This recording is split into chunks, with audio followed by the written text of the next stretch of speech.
عاجزی اور انکساری کے ساتھ چلا کرتے ہیں۔ وَإِذَا خَاطَبَهُمُ الْجَاهِلُونَ قَالُوا سَلَامًا۔ قرآن کہتا ہے اور جب ان کا مخاطب، جب ان کا کسی ایسے بے تکا لوگوں کے ساتھ ایسے معاملات میں جب ان کی بحث ہونے لگتی ہے، جب وہاں سے گزر ہوتا ہے کہ لوگ بیکار کی باتیں کر رہے ہیں، تو ایسی جگہوں میں وہ رک کر کے اپنی زبان کو گندی نہیں کرتے ہیں، وہاں سے سلام کر کے گزر جایا کرتے ہیں، ایسی جگہوں میں اپنا وقت برباد نہیں کرتے۔ آج مسلمانوں کو دیکھیں، جہاں پہ غلط باتیں ہو رہی ہے وہیں پہ جا کے بیٹھے گا، وہیں پہ بیٹھ کر کے 2-2 گھنٹے 3-3 گھنٹے 4-4 گھنٹے بحث و مباحثہ میں لگا رہا ہے، اور دنیا کی باتیں، ادھر ادھر کی باتیں، لان تان کی باتیں اور گالی گلوچ، غیبت، چغلی، یہی سب کر رہا ہے۔ ایک اللہ کا نیک بندہ وہ ہے جب ان جگہوں سے گزرنا ہو تو ایسی جگہوں پہ وہ بیٹھتے نہیں ہے، سلام کر کے گزر جایا کرتے۔ زبان کے اوپر کنٹرول ہونا چاہیے۔ آج مسلمانوں کی زبان سے گالیاں نکل رہی، کیا ایک مسلمان کو گالی بھی دے سکتا ہے؟ اور آپ کے یہاں بنگال میں تو گالی مت پوچھئے، عام اس کو گالی نہیں، پتہ نہیں اس کو دعا سمجھتے لوگ، گالی سے بات کرتے ہیں۔ اب اس جملہ کو تم بول نہیں سکتے، اب اپنی زبان سے گالی مت دو، ایک مسلمان کو اچھے سے پکارو، کیونکہ اللہ کے نبی نے فرمایا زبان کے اوپر کنٹرول کر، زبان کے اوپر لگام دے، زبان کے اوپر کنٹرول کرو، کیونکہ زبان کی وجہ سے زیادہ تر لوگ جہنم کے اندر جائیں گے، زبان کی وجہ سے جہنم کے اندر جائیں گے۔ اللہ کے نبی نے فرمایا زیادہ تر جہنم کے اندر جانے والے لوگ اسی زبان کی وجہ سے ہیں، اور آپ نے فرمایا تھا مَن يَزْمَلْ لِي مَا بَيْنَ لَحْيَيْهِ وَمَا بَيْنَ رِجْلَيْهِ أَزْمَلْ لَهُ الْجَنَّةِ۔ مجھے تم زبان کی ضمانت دے دو، شرمگاہ کی ضمانت دے دو، ہم تمہیں جنت کی ضمانت دے دو، دو چیزوں کی ضمانت دو۔ آج ہماری زبان سے اپنے بھائی کو تکلیف پہنچا رہے ہیں، اپنے ماں باپ کو گالی دے رہے ہیں، اپنے بھائیوں کو گالی دے رہے ہیں، اپنی زبان سے غلط جملے بول رہے ہیں۔ میرے بھائیوں، غلط باتیں بولنے والوں، اپنی زبان سے غلط باتیں بولنے والوں، تصور کرو امام کائنات نے ایسے لوگوں کو وارننگ دی ہے، چتاونی دی ہے، اور فرمایا اپنی زبان کے اوپر کنٹرول نہ کرنے والا جہنم کے اندر جائے گا۔ اسی وجہ سے حضرت ابو بکر صدیق رضی اللہ تعالیٰ عنہ کو عمر فاروق نے دیکھا کہ حضرت ابو بکر صدیق اپنی زبان کو پکڑ کر کے مروڑ رہے ہیں، اپنی زبان کو تکلیف دے رہے ہیں، تو عمر فاروق نے پوچھا اے ابو بکر صدیق، آپ اپنی زبان کو تکلیف کیوں دے رہے ہیں، اپنی زبان کو مروڑ کیوں رہے ہیں، اپنی زبان کو تکلیف کیوں پہنچا رہے ہیں؟ تو ابو بکر صدیق نے کہا تھا اے عمر، کیا تمہیں معلوم نہیں ہے اللہ کے نبی نے اسی زبان کی وجہ سے لوگوں کو جہنم میں جانے کے لیے بتایا ہے، وجہ بتائی تو جہنم میں جانے کی وجہ بتائی تو زبان سے گندی باتیں بولنا، زبان کے اوپر کنٹرول نہ کرنا، اسی وجہ سے میں اپنی زبان کو میں تکلیف پہنچا رہا ہوں۔ اے میری پیاری بہنوں، میں تمہاری توجہ چاہتا ہوں، ذرا غور کرو، اللہ کے نبی صلی اللہ علیہ وسلم نے جب معراج کا سفر کیا، جب جہنم کو دیکھا، اور جہنم کو دیکھنے کے بعد اللہ کے نبی جب نیچے آئے، آسمان کے جب دنیا کے اندر آئے، تو اللہ کے نبی نے عورتوں کے درمیان میں خطبہ دیا، اور خطبہ دینے کے بعد فرمایا رائت النار، میں نے جہنم کو دیکھا ہے، اور جہنم کے اندر میں نے عورتوں کو بہت ہی زیادہ جلتے ہوئے پایا ہے، بہت ہی زیادہ عورتوں کو کثرت کے ساتھ عورتیں جہنم کے اندر جل رہی تھی۔ پوچھا گیا کیوں؟ جواب میں فرمایا تکسرن اللعن و تکفرن العشیر، عورتیں لعن کان بہت ہی زیادہ کیا کرتی ہیں، لان تان اپنی زبان کے اوپر کنٹرول نہیں کرتی ہیں، لان تان کیا کرتی ہیں، اس وجہ سے جہنم کے اندر چلی گئی۔ زبان کے اوپر کنٹرول نہیں، اس وجہ سے جہنم۔ میرے بہنوں ذرا تصور کرو، یہ زبان چھوٹی سی ہے، لیکن جب صبح ہوتا ہے اور صبح ہونے کے وقت پورے جسم کی اعضاء، باڈی کا ایک ایک انگ حصہ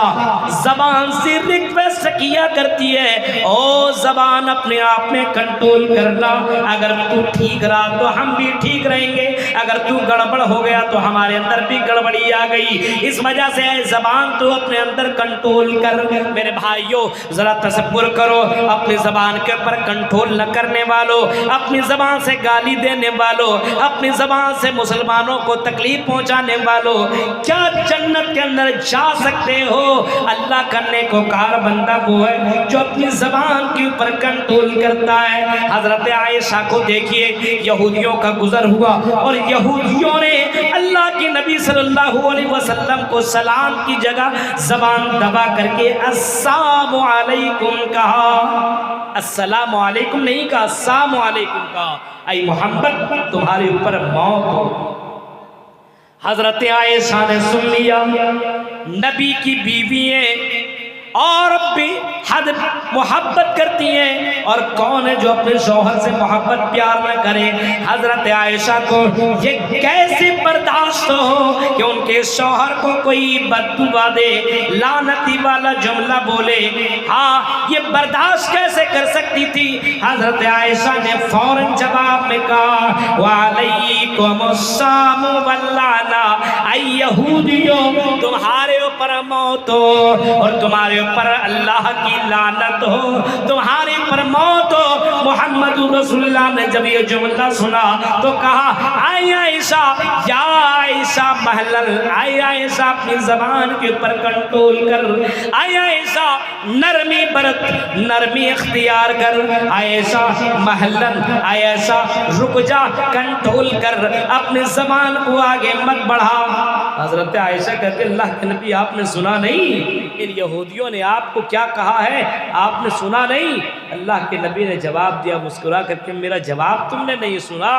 میں نے وعلیکم تو کہہ دیا تھا، واللعنہ تم نے بڑھا کر کے زیادتی کی ہے، یہ غلط ہے، تم نے اپنی زبان کی زیادتی کی ہے، تم نے غلط کیا ہے، اور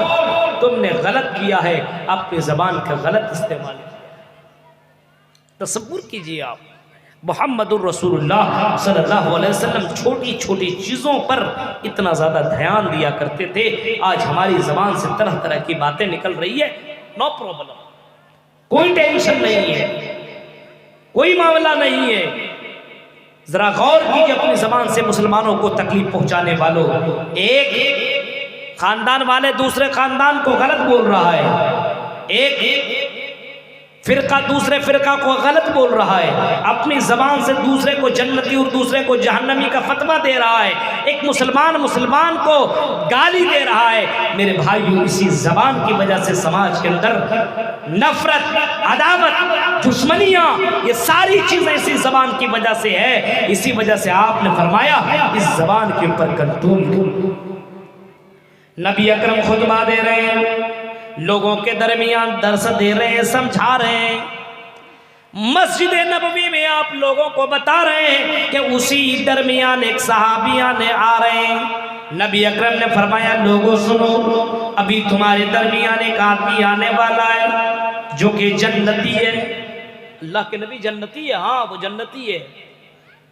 سب نے انتظار کیا، دیکھا کہ ایک صحابی ہیں جن کا نام حضرت سعد ہے، وہ خرامہ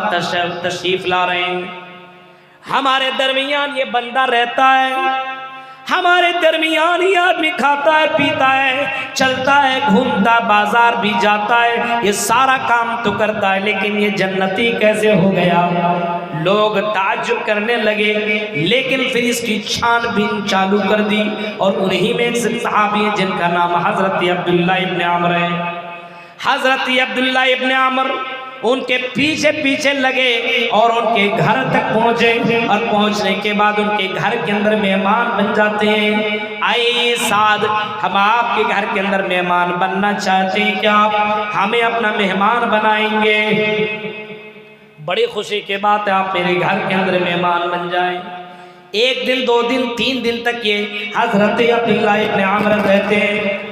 3 دن کے بعد جب یہ جانا شروع کرتے ہیں تو حضرت سعد کہتے ہیں کیوں جا رہے ہو میرے بھائی، 1-2 دن اور رہ لو۔ جواب میں کہتا ہے نہیں، میں آپ کے گھر کے اندر کھانے پینے کے لیے نہیں آیا تھا، آپ کے گھر کے اندر مرغ مسلم توڑنے کے لیے نہیں آیا تھا، بلکہ آپ کے گھر کے اندر آیا تھا تو میں آپ کو دیکھنے کے لیے اور چیک کرنے کے لیے آیا تھا کہ آپ کون سا ایسا عمل کرتے ہیں، کون سا ایسا کام کرتے ہیں جس کی وجہ سے اللہ کے نبی نے آپ کو دنیا ہی میں جنت کی ہی بشارت سنائی ہے، آپ کو دنیا ہی میں جنت کی بشارت دیتی ہے۔ میں یہ دیکھنے کے لیے آیا ہوا تھا کہ اے سعد آپ کون سا ایسا عمل کر رہے ہیں جو عمل ہم نہیں کر پا رہے ہیں، اور اس عمل کو ہم بھی کریں اور ہم بھی جنت کے اندر چلے جائیں۔ حضرت سعد نے کہا بتاؤ اے میرے دوست تو تم نے کیا دیکھا؟ جواب میں کہتے میں نے کوئی ایسی چیز نہیں دیکھی جس کی وجہ سے آپ جنت کے اندر جا رہے ہیں، آپ جو عمل کر رہے ہیں وہ عمل میں بھی کر رہا ہوں، نماز آپ پڑھ رہے ہیں تو میں بھی پڑھ رہا ہوں، تہجد آپ پڑھ رہے ہیں تو میں بھی پڑھ رہا ہوں، تلاوت آپ کر رہے ہیں تو میں بھی کر رہا ہوں، لیکن مجھے تعجب اس بات کا ہے کہ آپ کون سا ایسا عمل کرتے ہیں، وہ عمل ضرور کرتے ہیں کیونکہ اللہ کے نبی اپنے سے کوئی بات نہیں بولتے، وَمَا يَنْتِقُ عَنِ الْهَوَىٰ إِنْ هُوَ إِلَّا وَحْيٌ یُوحَىٰ، میرے نبی اپنے سے کچھ نہیں بولتے، وہی بولتے جو اللہ بلواتا ہے، وہی بولتے جو اللہ بلواتا ہے۔ نبی نے کہا ہے اس کا مطلب آپ کے اندر کوئی ایسا عمل تو ضرور ہے جو ہم نہیں کر رہے ہیں۔ میرے بھائیوں وہ صحابی کہتے ہیں جب تم نے پوچھ ہی لیا ہے اور تم جاننا چاہ رہے ہو تو سنو، میں کسی مسلمان کو اپنی زبان سے تکلیف نہیں پہنچاتا ہوں، میں کسی مسلمان سے حسد نہیں کرتا، میں کسی مسلمان کی غیبت نہیں کرتا ہوں، کسی مسلمان کے تعلق سے غلط بات نہیں بولتا ہوں۔ آج ہمارے یہاں ایک مسلمان دوسرے مسلمان کے بارے میں نہ بولے تو کھانا ہی نہ پچے، ہضم ہی نہ ہو، یہ مولانا ایسا، یہ آدمی ایسا، یہ سردار ایسا، یہ فلاں ایسا۔ میرے بھائیوں